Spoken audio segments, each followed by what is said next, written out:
troubles await at every turn. I know we will go on. See, I messed it up to how it's written, but it doesn't matter. It comes out right. You can come out the way you want it. I mean, the way you think it. Right? Yeah, Yeah. you did fine. It'll do fine. You got the flow. That's all that matters. That's the whole thing. You don't want to do the last line twice, eh?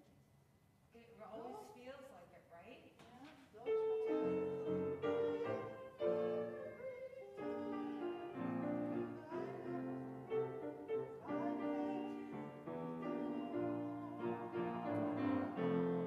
It's almost like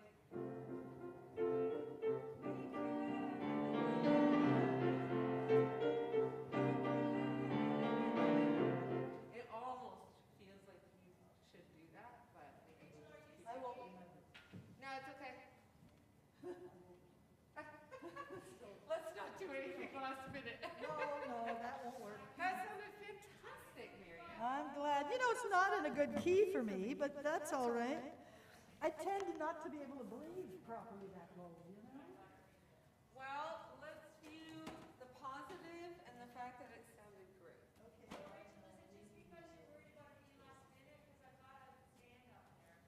No, it's a psychological Yeah. process that I'm going through.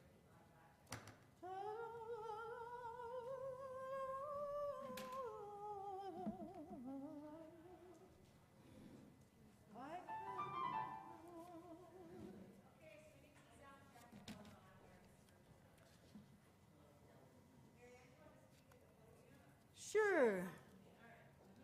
Sure. Tell me when to stop. Vessels of Life-Saving Welcome by Michael J. Tino. The flaming chalice was first used by the Unitarian Service Committee as a symbol of life-saving refuge for people fleeing persecution in Europe. Tell me when to stop.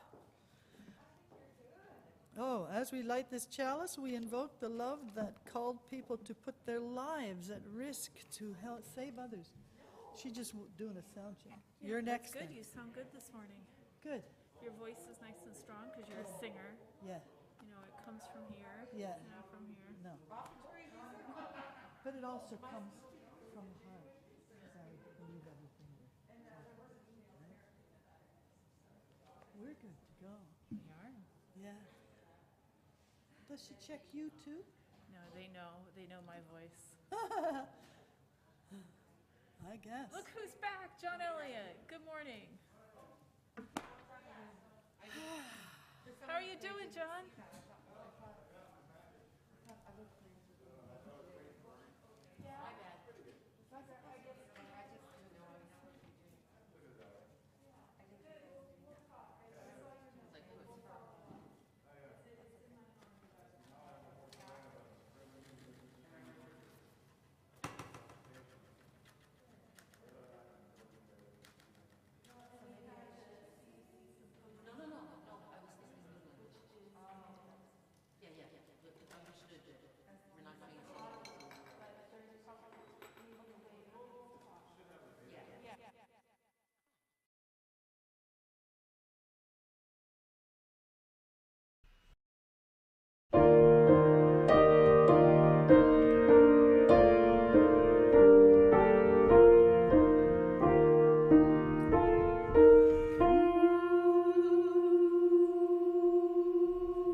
my name. Oh, my Lord, what shall I do? It is a little bit, but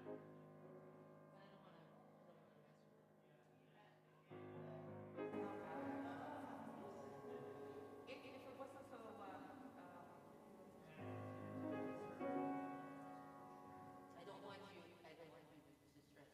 We'll leave it right where it is. Sure, sorry.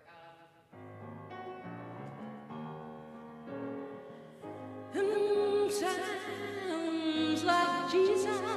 Just want to freak them out. Somebody's calling my name. Sounds like freedom. Somebody's calling my name. Sounds like freedom. Somebody's calling my name. Oh, my Lord, what shall I do?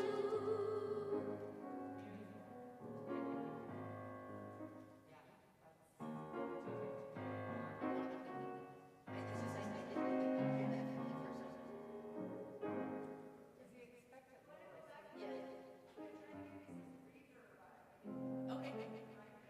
All right, Mary Ann wants to do something with this. All right, so it sounds like justice. Think so?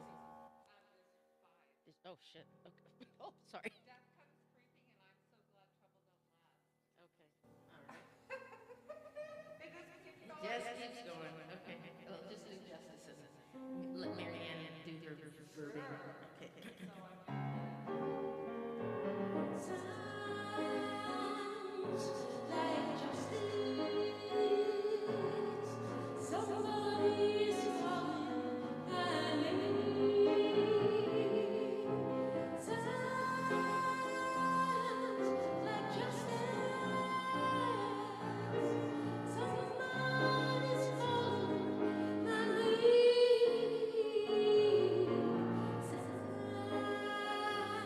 Sounds like justice.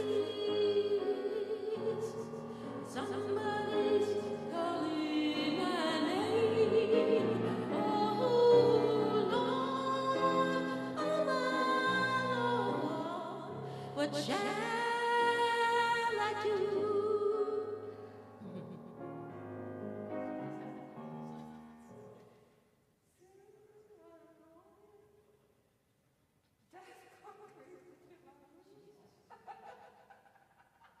Maybe not. Those are not the original words. Maybe we should have maybe just those three, because You know what, though? I like the fifth one. I do. Yeah? So shall we do four verses? So Let's do that. hush, freedom, justice. So many people have croaked in the last while. I don't know. I noticed that Catherine McPherson Doe had left early.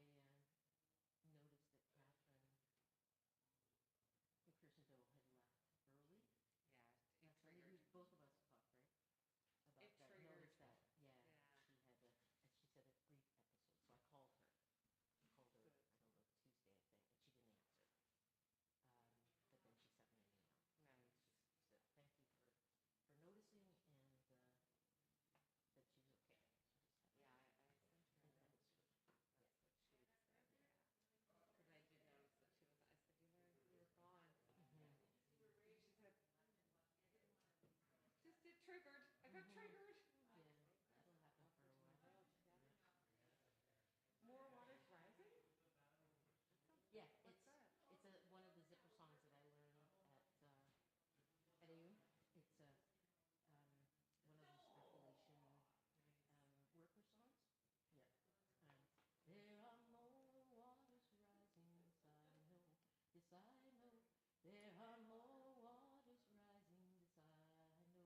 Good morning. Vessels of Life-Saving Welcome by Michael J. Tino. The flaming chalice was first used by the Unitarian Service Committee as a symbol of life-saving refuge for people fleeing persecution in Europe. As we light this chalice, we invoke the love that called people to put their lives at risk to save others. May we be vessels of life-saving welcome.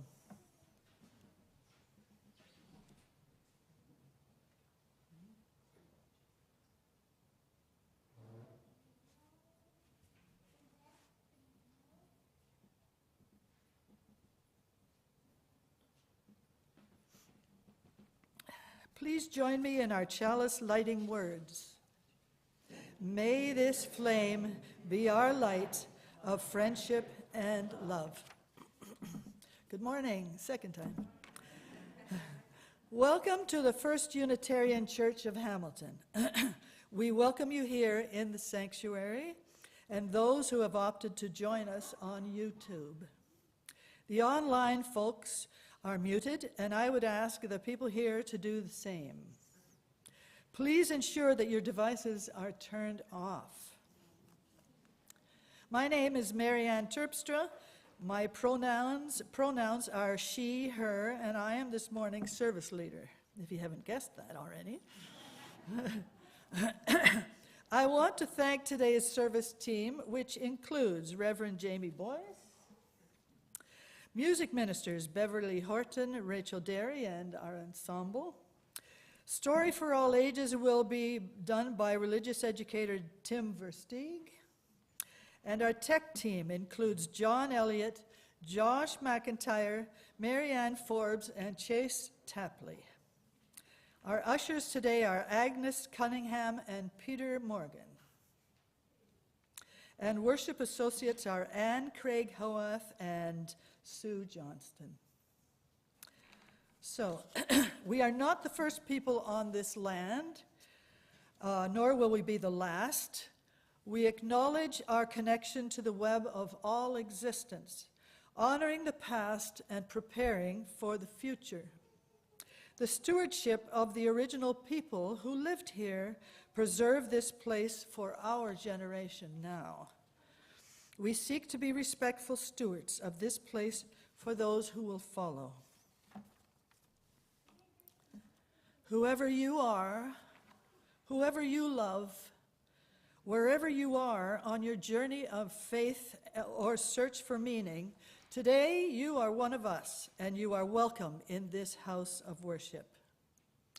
Our mission is to nurture one another, serve the community, and inspire action that heals the world.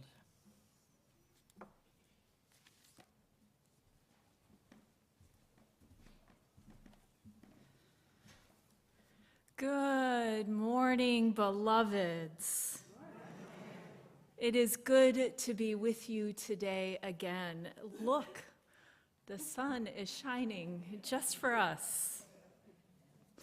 My name is Reverend Jamie Boyce. My pronouns are she, her, and I have the great privilege of serving this congregation as its interim minister.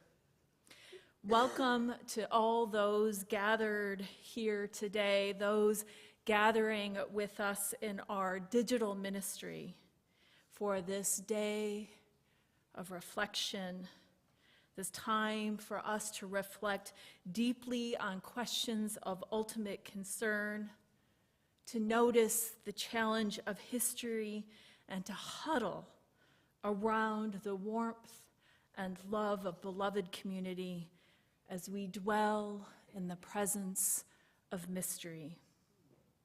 May this time together open our hearts and invite us into the possibilities of a future made better by our commitments and care. I invite you to turn to your neighbor and greet them warmly with the words, "I am glad you are here." And if you're joining us online, I invite you to welcome each other in the chat.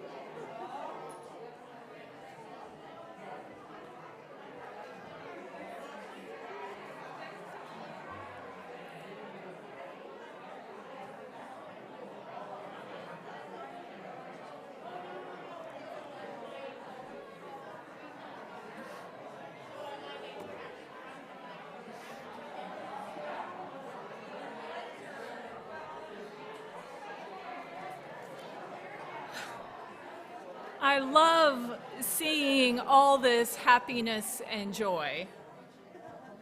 Indeed, it is good to be together again. As we rise to sing our first hymn, Hush, I invite us to pause and pay homage to the roots of this song and the music of Black spirituals. Reverend Kimberly DeBuse reminds us that it is a spiritual that calls forth the longing for freedom by enslaved Africans. And we might notice that in the version in our hymnal, it replaces references to Jesus with freedom and justice. Let us sing filled with reverence, love, and care our first hymn, Hush, which is, if you're using a teal hymnal, is number 1040. Are we singing the we're going to do both. We're going to do the UU version. We are. Yes. Well, now we know. We learned. Thank you for Okay. contextualizing that.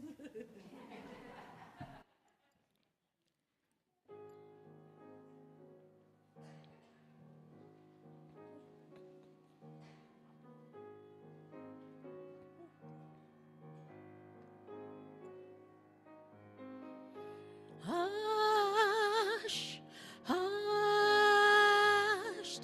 somebody's calling my name. Hush, hush, somebody's calling my name. Hush, hush, somebody's calling my name. Oh my Lord, oh my Lord, what shall I do?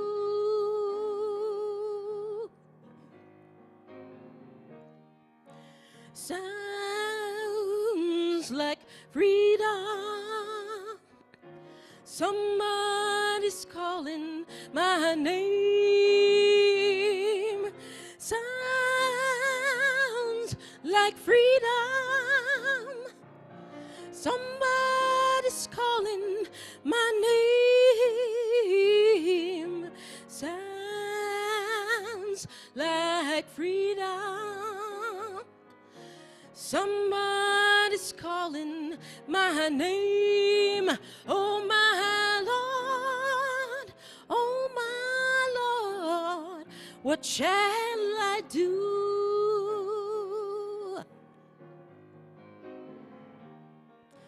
Sounds like little justice, and somebody's calling my name. Sounds like justice, somebody's calling my name. Sounds like justice, somebody's calling my name. Oh my Lord, oh my Lord, what shall I do?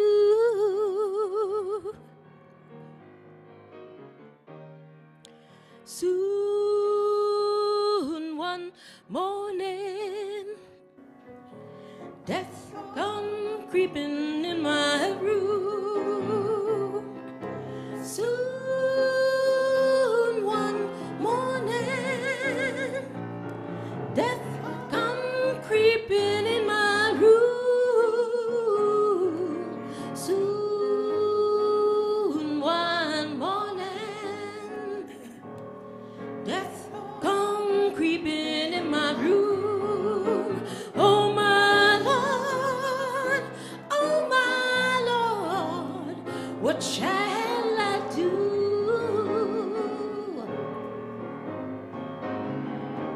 Oh, I'm so glad trouble don't last always.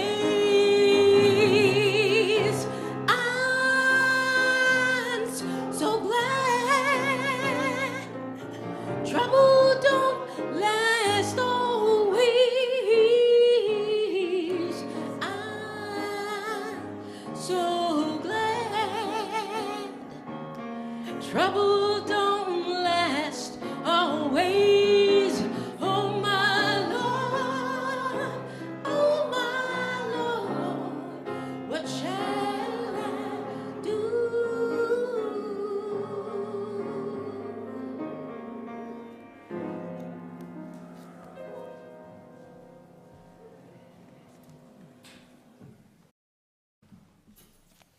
Good morning. My name is Tim Versteeg, and it is my great pleasure to be the religious educator for the First Unitarian Church of Hamilton. My pronouns are he, him. Today we have a story of the great Canadian musician Oscar Peterson, and it's called Oscar Lives Next Door, and it's written by Bonnie Farmer and illustrated by Marie Lafrance. There we go.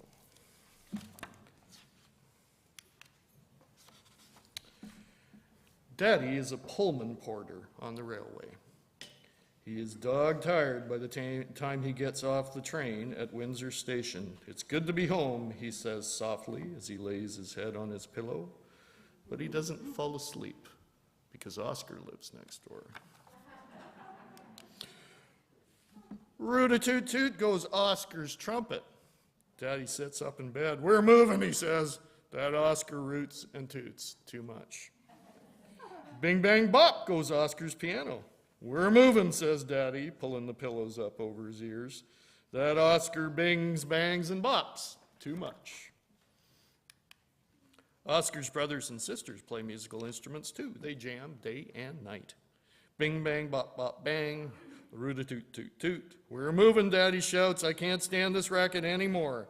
He shoves cotton in his ears, but nothing can drown out the music from next door. We never do move.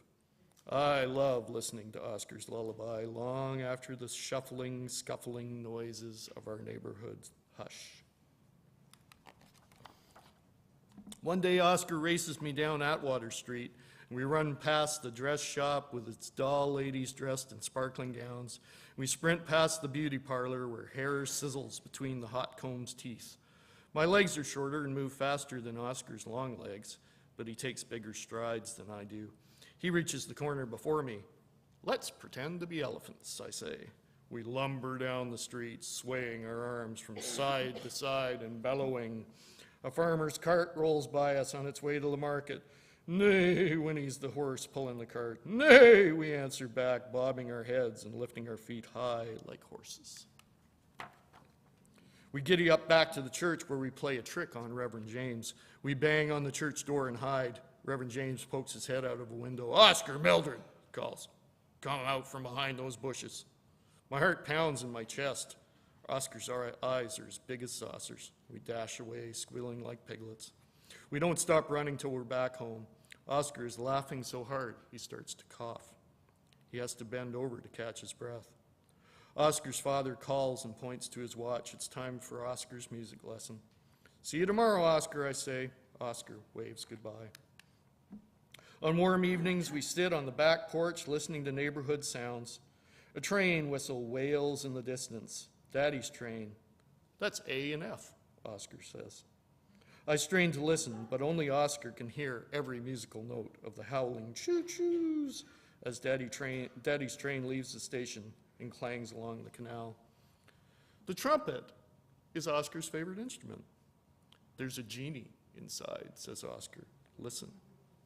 He blows a few notes, and like magic, a turbaned genie curls out of the trumpet's mouth and floats above the telephone wires. Oscar is a magician.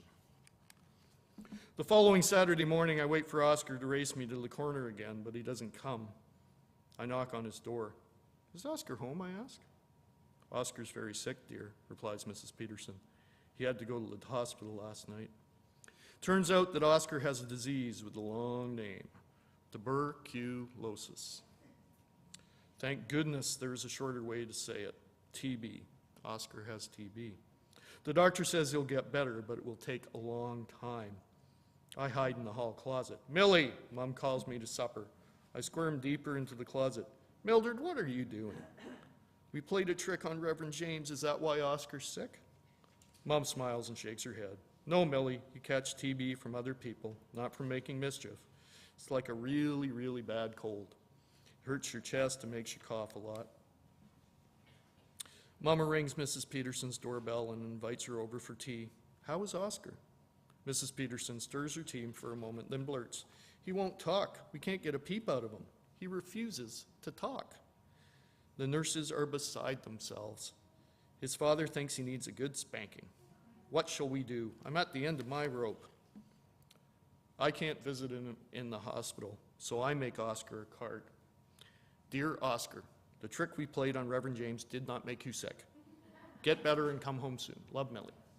XOXOXOXOXOXOXO. I draw a picture on the envelope and seal it, and Mom and I trudge up the hill to the children's hospital and give it to the nurse at the front desk. He'll be thankful for the kind gesture from a friend, she says. I wait a long, lonesome time for Oscar to get better. One morning, Mom hands me a letter with musical notes doodled all over the envelope. Dear Millie, I got a tractor.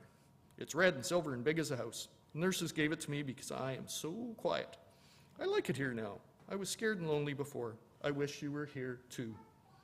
Oscar, XO. Not long afterwards, Mrs. Peterson tells Mom that Oscar's talking and laughing again. He's back to his old self, she said, and I'm glad. Spring breezes blow fat bellies into Mama's washing, and Oscar is still in the hospital. At nighttime, I toss and turn.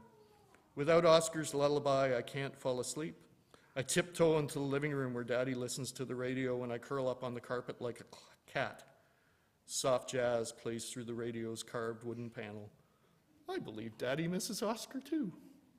When Daddy falls asleep, I wander out to the back porch. A light is on at Oscar's. I peek through the kitchen window and see him hunched over the piano. His fingers tickle the keys while the radio purrs smoky rhythms. Oscar is home. The next day, Oscar stands on the back porch holding his trumpet. He puts it to his mouth and gently presses the keys, but no sound comes out. Daddy and I watch as Oscar takes apart his horn, bit by bit, piece by piece. I want to see where the magic comes from, he says. He pokes a finger inside the brass tubes. He looks through one end like a ship's captain.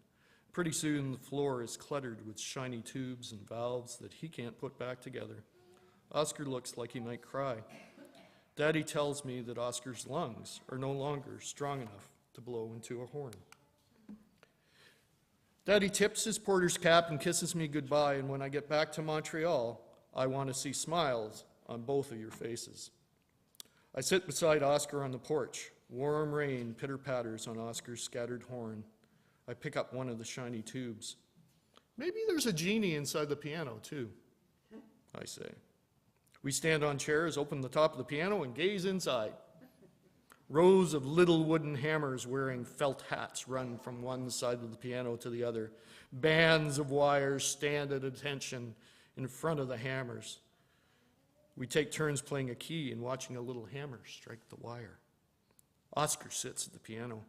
His fingers pause over the keys for a moment before playing. When they finally touch the keyboard, it sounds like rolling thunder. Yeah. His father hires a piano teacher, and Oscar practices. We don't have much time to play anymore, but we still like to sit on the back porch. Tonight, Mama has a treat for Oscar and me, but it's not ready yet. We watch the sun set while jazz music bubbles up from a dance club. I'm going to be an explorer, says Oscar. I'm going to be a ballerina, I say. We daydream while Mama's cornbread cools on the windowsill. And that's the end of our story today. So, Lila's going to grab our children's chalice, and if folks want to meet Kelly Wolf at the back, who's our volunteer today, and we will head out back to the children's program.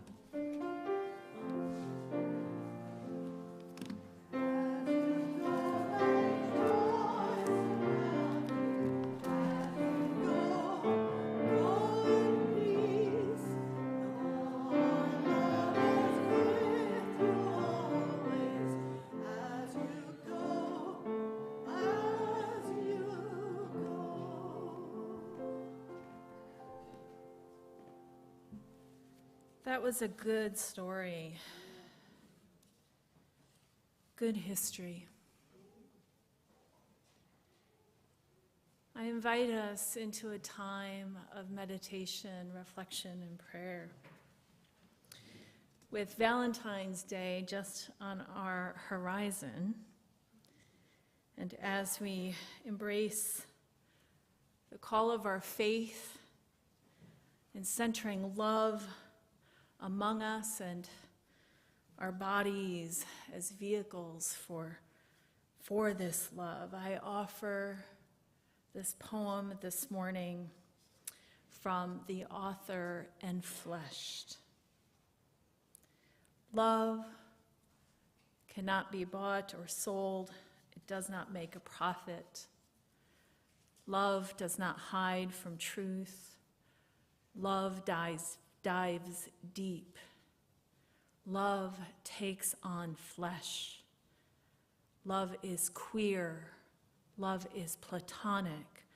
Love is erotic. Love is asexual. Love confronts evil. Love delights in pleasure.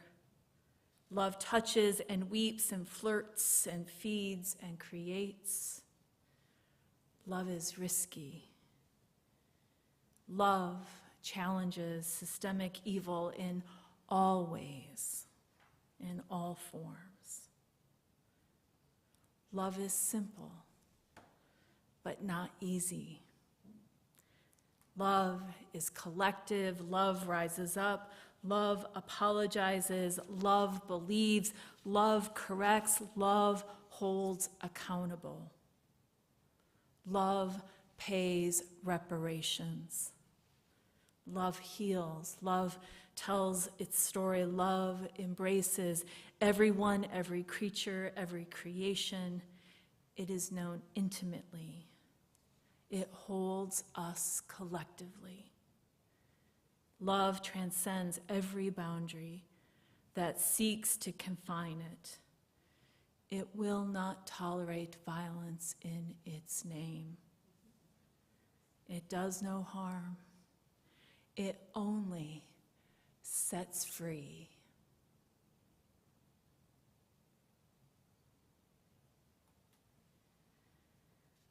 I invite us in a time of collective silence.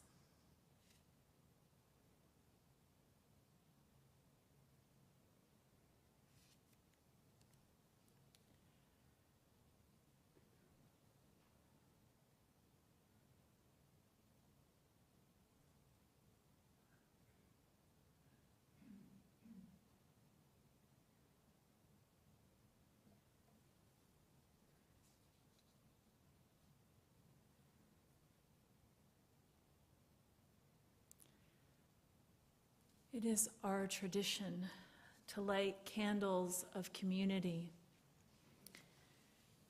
As you feel called, I invite you to come to the center of our sanctuary and light a candle as a symbol of your love, of any joy, any private sorrow you may be holding today, and allow this space to come alive with your presence.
Now is the time in our service where we share the joys and sorrows of our community.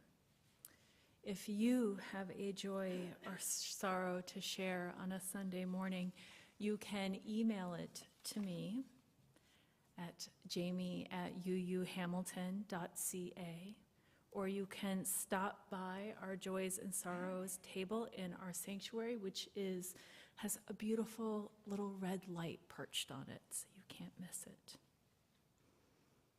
We only share joys and sorrows in our community from those who have given their consent for this news to be shared. And we appreciate this time each week as sacred and holy.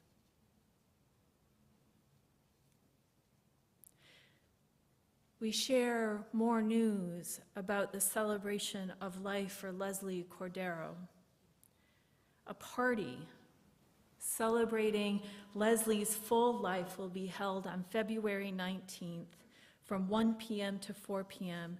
at the Cotton Factory, 270 Sherman Avenue North, where she spent much of her time, and it was her studio, and I imagine sacred and holy to her. We hope to see many of her friends and many of those among us there. Today we share news that Pat Weber has been having health issues with pain in her back. She's getting good health care, and family are with her for support. She is improving but still has a long way to go. She is thinking of all of her church friends, but at this time, she asks that we not call her, as phone calls can be very tiring, and she is getting all the rest she possibly can. Pat, we hold you in our care, and we miss you too.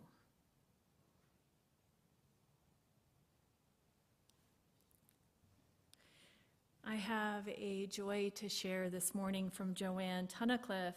Joanne shares that Alan and she are leaving to camp on the Virgin Islands for 2 weeks. Joanne will turn 76 years young while away, and they plan to return healthy and happy. Happy, happy birthday. Safe journeys. Have a wonderful time. Celebrate big. Celebrate with magnificence. Birthdays are special. We know there are sorrows too tender yet to share among us today and in our wider community. We hold those together in beloved community. We know that there are joys among us too, just getting ready to break forth. We celebrate those joys among us this morning.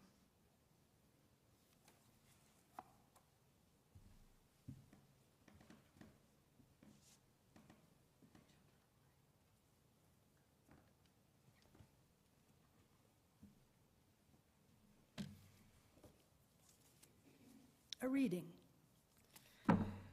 This Essential Work of Justice and Liberation for All by Rosemary Bray McNatt. The Reverend Rosemary Bray McNatt became president of Starr King School for the Ministry in Berkeley, California on July 1st, 2014. For 13 years, she was senior minister of the Fourth Universalist Society in the city of New York, a 175-year-old Unitarian Universalist congregation on the Upper West Side of Manhattan. Born and raised in Chicago, Illinois, she is a graduate of Yale University and Drew Theological Seminary. And this is her reading. By no means are we, Unitarian Universalists, perfect. We often fail as much as we succeed. How well we know. Yet even when, quote, we have broken our vows 1,000 times, unquote, we return to this essential work of justice and liberation for all. We do the work best when we remember what church is and what it is not. Church is not a place to hide. It is not the place to get away from the world. It is not a place where we get to pretend that our lives, but the lives we live in our particular situations are not terribly complex, often confusing, and sometimes depressing. Church is a place where we stand with one another. Look the world in the eye, attempt to see clearly, and gather strength to face what we see with courage, and yes, with joy. And this reading is from Reverend Rosemary Bray McNatt's essay called Our Faith.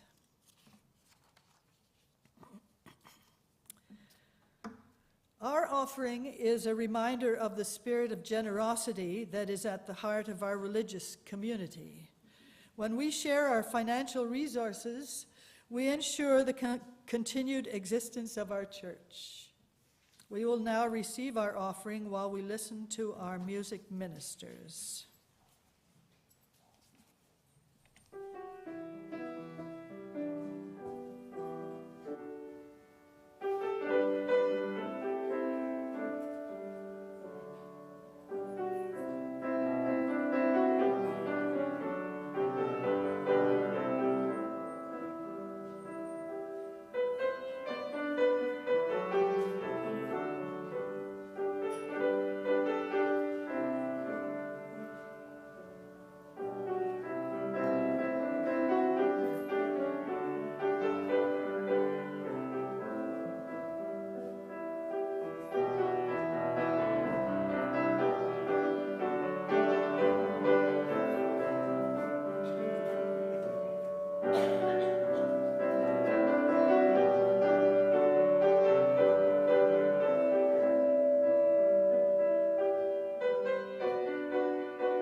Hooray for Rachel.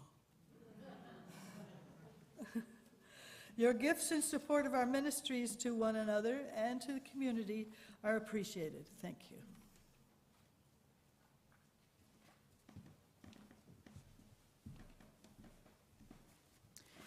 I echo that. Rachel, it's good to have you back. Welcome back again, week 2. Whew. You have a way of playing the piano. Just a way. Yeah. My talk this morning is inspired by the book, The 1619 Project.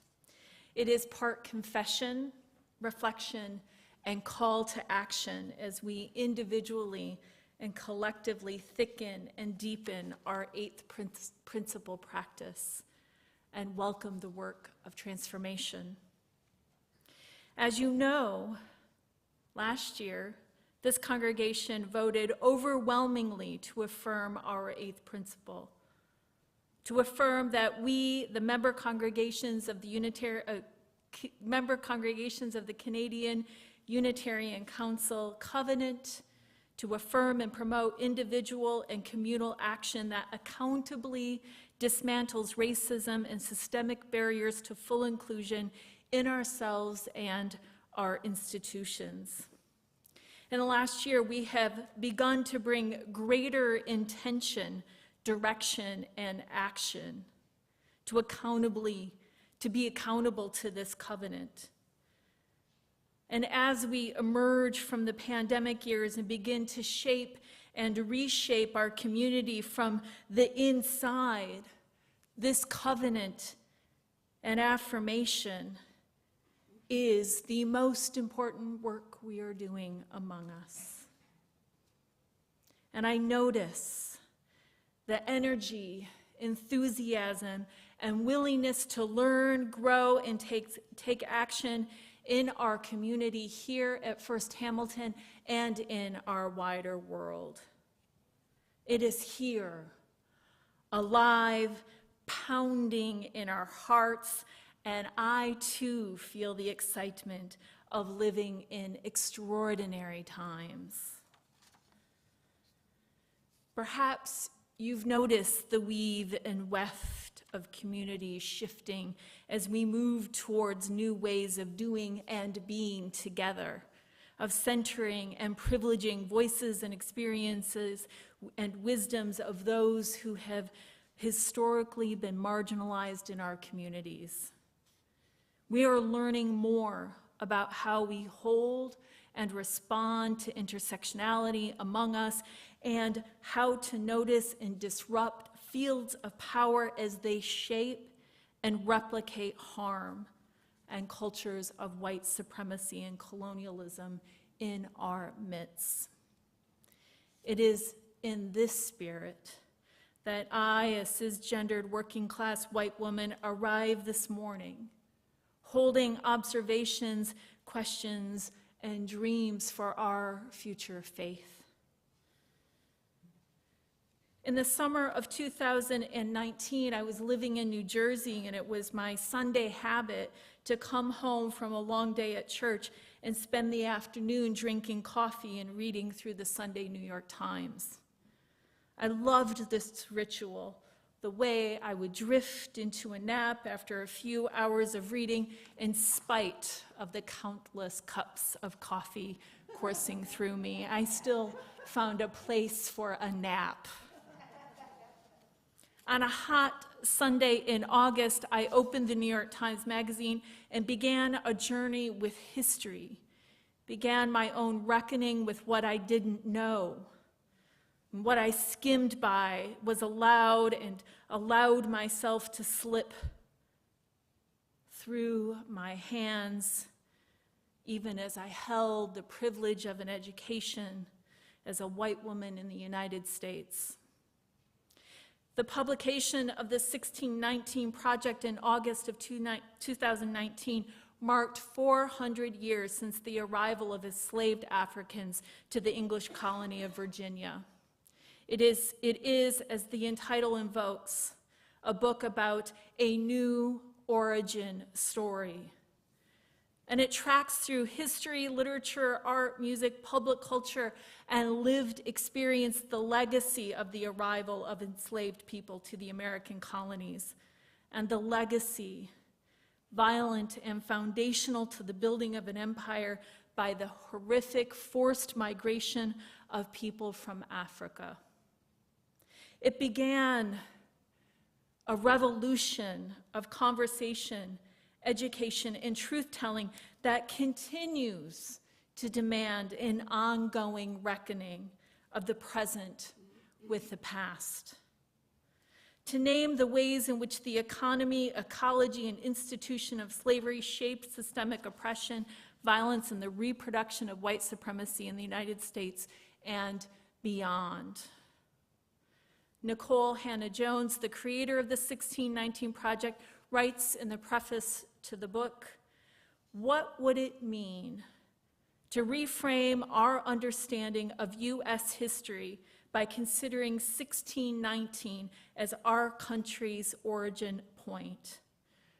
The birth of our defining contradictions, the seed of so much of what has made us unique. How might that reframing change how we understand the unique problems of the nation today? Its stark economic inequality, its violence, its world-leading incarceration rates, its shocking segregation, its political divisions, its stingy social net?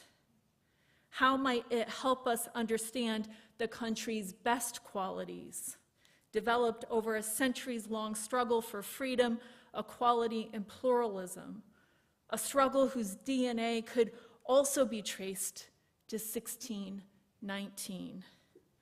How would looking at contemporary American life through this lens help us better appreciate the contributions of Black Americans? Origin stories organize our lives. They provide scaffolding for self and collective understanding. They shape institutions and direct power and agency. And this origin story powerfully undermines and corrects the American narrative that trots out the Mayflower and the majesty of the white founding fathers innocently setting up shop in Massachusetts in 1620. It is important to maintain a good archaeology of the past, to revisit and notice elisions and omissions, to notice whose power is privileged and centers in the stories we tell about ourselves. My encounter with the 1619 Project taught me about what I had missed out on, what I failed to pursue on my own and take responsibility for, the things my whiteness and my privilege hid in plain view from me. And I have a recent experience of this that I want to share with you this morning. Bear with me. On Martin Luther King Day, just a few weeks ago, I quoted from a talk that Dr. King gave to the Dexter Avenue Baptist Church in 1957 upon his return from Ghana. The title of this sermon is Birth of a New Nation, and it revisits the colonial history of Africa and the Gold Coast as he is preparing to celebrate the liberation movement of Ghana and the birth of a new nation.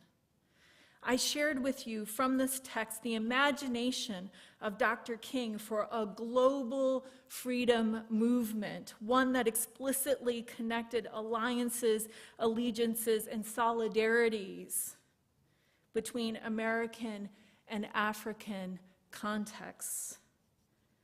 What struck me, literally in my gut, as I reread Dr. King's sermon after many years, I had read it many, many times before in the past,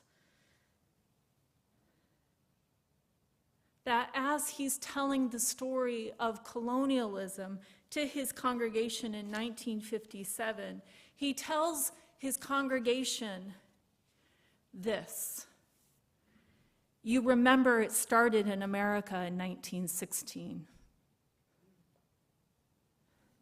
This is my confession. It wasn't until this recent rereading that this line struck me, made me pause, inviting me to dwell in the invocation of history that I was previously carelessly unable to notice. I'm ashamed to say that before my learning journey with the 1619 Project, I missed that line. It slid right by me, and I went straight for Dr. King's critique of power, and I never noticed that I was living a whitewashed history that could not and did not see that date as important, even as I read it 100 times before. Since January, I've been more open to my personal learning journey, more open to pausing and asking critical questions about what I'm reading, listening to, watching, enjoying, and trying hard to take responsibility for my bias that allows important, significant things to slip by, and to be graciously accountable when I'm alerted to a miss. I bet you're wondering what this means for us, a Unitarian Universalist community in Hamilton, Ontario. Well, makes me wonder about the hidden history and grand narratives that shape our personal and collective work as we seek to be truth tellers and agents of transformation in the world. I wonder what history gets passed over in dangerous and harmful ways. How our romanticized narratives that situate Canada as the end of the Underground Railroad, the Promised Land, the Holy Land, on the other side of captivity and wilderness, detrimental to our commitments to live the promise of our faith. Indeed, if we aren't telling the truth, we are not being authentic in our covenant. We know the colonial project landed on these shores too. We know that borders and boundaries are fluid and porous and that history is layered and complex. So what is getting missed when we fail to remember the past? How can we have integrity about our commitment to love and liberation that is at the heart of our faith?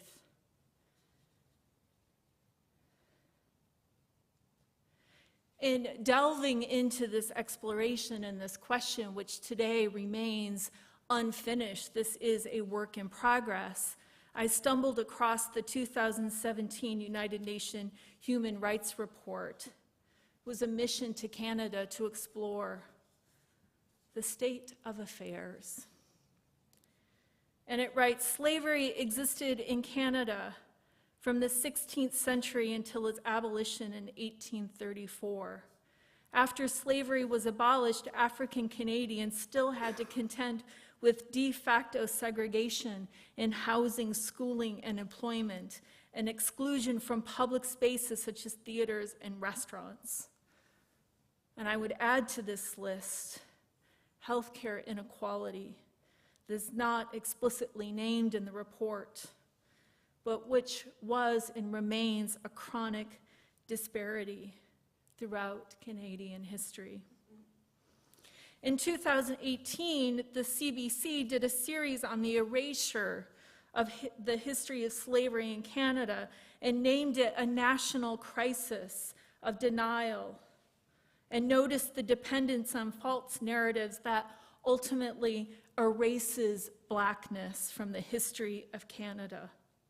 And the result of that is a legacy of anti-Blackness that pervades Canadian culture while being concealed by a history that denies systemic racism rooted in practices and histories of slavery. Largely, it gets attributed as a problem to the south of us. And this, to me, seems to replicate the ways in which northern U.S. states locates slavery as a problem of the southern states, thus shielding themselves behind a false narrative and avoiding responsibility. We defer it over there. We know that slavery existed in Canada and the French and British territories for 200 years. When I've asked about this casually, because I'm genuinely interested, I get met with a bit of side eye and a long pause. Perhaps this is an uncomfortable conversation to have with an American, or perhaps the silence is intended to silence. I don't know. Such an exploration and honesty might also lead us to better understand how this history of, or how the history of our congregation was shaped, and consider the context of our origin story here. There are good questions to ask and hold, even if there aren't clear answers. For example, our congregational historian, Bill Johnston, notes that all of the founding members appear to be white and were of the middle and skilled working class. Bill writes further, socioeconomic status helps shape how we see the world. H. Richard Niebuhr has suggested that there is a congenial fit between attitudes typical of upwardly mobile middle-class people and a theology like that of Unitarians, with its focus on individual character and conscience, on human ability to draw nearer to God by our own efforts, and on personal responsibility and a priesthood of all believers. The downside can be a sense that success is evidence of a virtue, that sin or failure are also the fault of the individual, which would undermine a commitment to social justice. Attitudes based on our socioeconomic status affect not just the particular religions we are drawn to, but also, over time, modify the religion itself. We are shaped by our histories. We are shaped by the nuance that we live inside on a national level and on the very local ways we inhabit history. We might reflect on these intersections of identity and consider how they have shaped our community and consider where we are going. I'll add to this story that when I reached out to Bill to let him know that I would be referencing his work today, he corrected me, saying that this is our history and that the Congregational Archive team was led by Mary Elizabeth Fulton, Linda Layden, and the late Lynn Ablard. They did tremendous work to organize it, and Bruce McPherson helped them arrange it and store it in the public library. Bill further shares, I did do a lot of additional work on researching our locations. This is another important reminder to spend time discovering the context in which historical record is produced. A fitting encounter to talk about history more broadly and our own wrestling with history in particular. It is rarely one person. I hope this conversation this morning is received today in the spirit of opening greater honesty and authenticity as we move into deeper work together.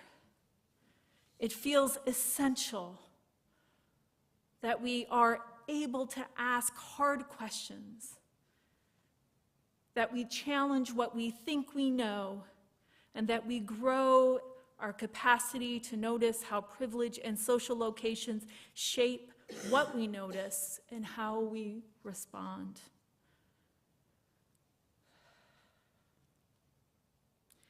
Spirit of life and love. As we sit with history and the call of our faith to tell the truth and take responsibility for the legacy of the histories we live through us and among us, be with us this morning. Hold us in your care.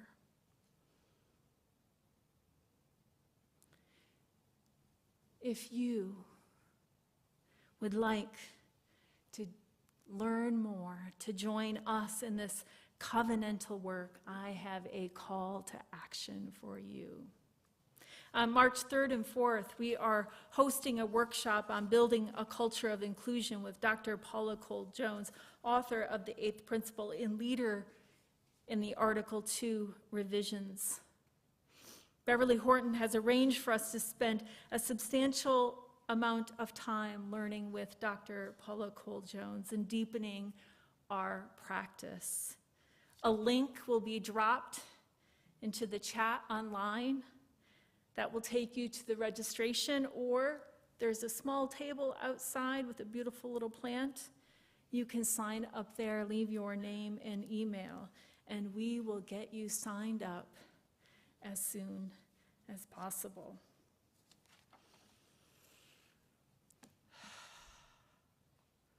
Let's take a breath.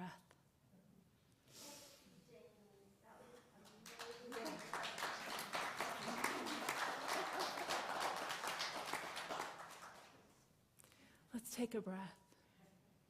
One more. Spirit of life and love, dwell among us.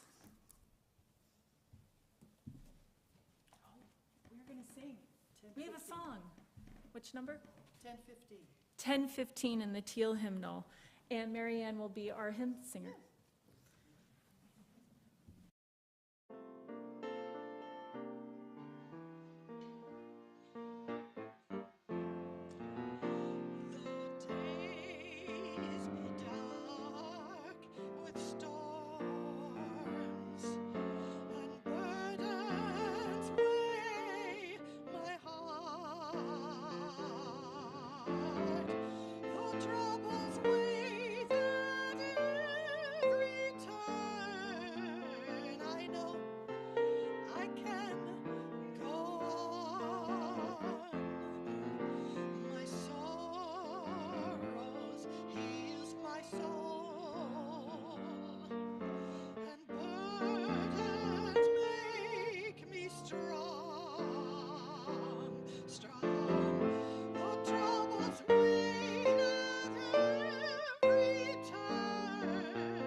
Go, beloveds, into a future full of possibilities to learn, grow, and love more voraciously.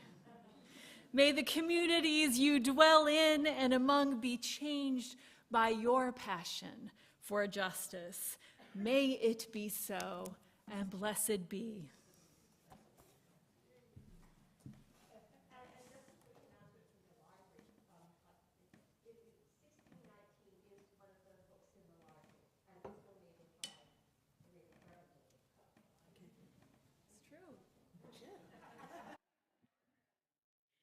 So the postlude is More Waters Rising. And I've done this to you once before where I've tried to teach you a song by rote. This one's even more complicated than last one. So do as best you can. I'm going to ask that you try at least for the first two verses. And then the last two, things switch up a little bit. So I'll take the lead on that one. So we'll do one line at a time, then we'll put two lines together, then we'll do two more lines, we'll put those together, and then I'll give you the first verse. Okay. There are more waters rising, this I know, There are more waters rising, this I know, this I know. Good. Next one. There are more waters rising, this I know. There are more waters rising, this I know. Let's put those first two together. There are more waters rising, this I know, this I know. There are more waters rising, this I know. Beautiful. So this is the third line. There are more waters rising, they will find their way to me.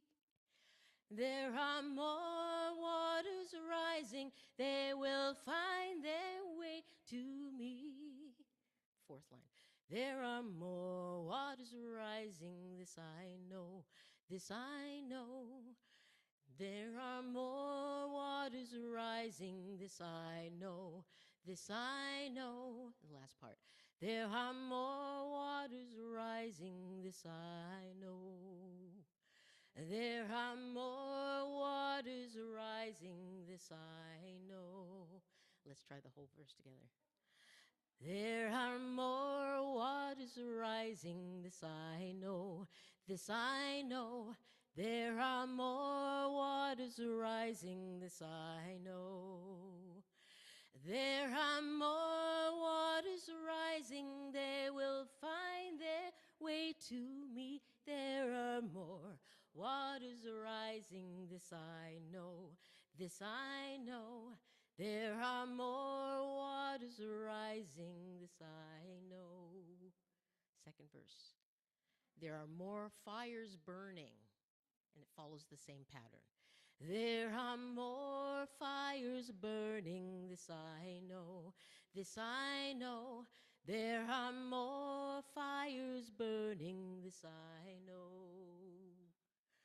There are more fires burning, they will find their way to me. There are more fires burning, this I know, this I know. There are more fires burning, this I know. I'll take the last on my. I will wade through the fire, this I know, this I know. I will wade through the waters, this I know. I will wade through the waters when they find their way to me. I will wade through the water, this I know, this I know. I will wade through the waters, this I know. I will walk through the fire, this I know, this I know. I will walk through the fire, this I know. I will walk through the fire when it finds a way to me. I will walk through the fire, this I know, this I know. I will walk through the fire, this I know. There are more waters rising, this I know, this I know. There are more waters rising, this I know. There are more waters rising, they will find their way to me. There are more waters rising, this I know, this I know. There are more waters rising, this I know. Well done. Well done. Thank you, Beverly. Lovely. We have a few announcements. The Climate Action Team invites you to a special presentation in person or via live stream on February 15 at 7 p.m. by Dr. Tony Rockingham. Learn what we can do to make a difference. And join the transition team for a conversation that will celebrate the history of the congregation by sharing our stories and memories. Sign up for one session to share your wisdom stories with the Interim Ministry Transition Team. Please consult the weekly all-church email for dates and to register. The Climate Action Team has purchased for the library multiple copies of two excellent books by renowned Canadian climate scientists, Catherine Hayhoe's Saving Us, and Mark Jacquard's A Citizen's Guide to Climate Success. Several copies of both titles are available for sign-out this morning, and see Angela Morgan after the service in the foyer. The music team invites you to explore the mystical and healing dimensions of sound in a workshop presented by Michael Moon, not DJ. This in-person workshop will be offered in 2 sessions on Saturday, February 25th.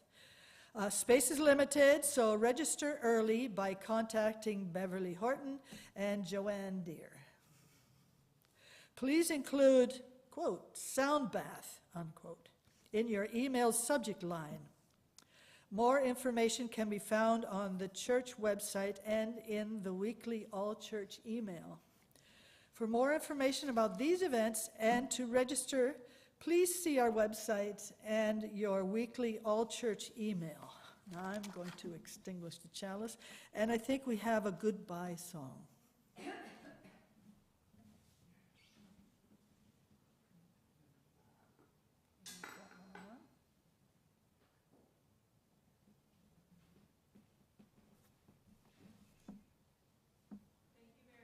Do we not have a goodbye song? Not today. Not today? Oh, okay.